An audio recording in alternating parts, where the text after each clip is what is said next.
জীবনে কিছু কিছু জিনিস ফিরিয়ে আনা যায় না, যেমন ফেলে আসার সময়, বলে ফেলা কথা আর হারিয়ে যাওয়া বিশ্বাস। বর্তমান সমাজে বেইমান আর স্বার্থপর মানুষেরাই দেখছি ভালো আছে। জীবন যুদ্ধে হেরে যাচ্ছে শুধু সৎ ও বিশ্বাসী মানুষগুলো।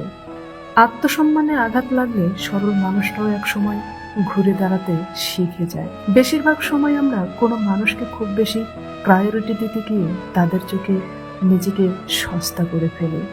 বড় বড় ডিগ্রি অর্জন করে কি হবে, মন আর বিবেকটা যদি অশিক্ষিত থাকে?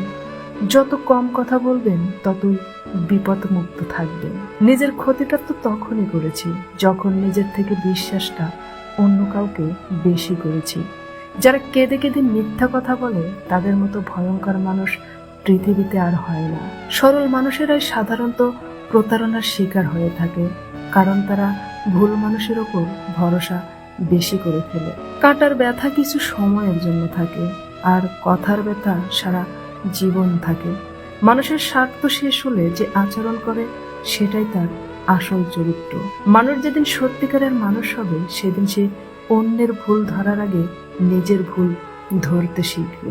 একটা অভাবী মানুষের অভাব চিরকাল থাকে না, কিন্তু একটা লোভী মানুষের অভাব কখনো শেষ হয় না।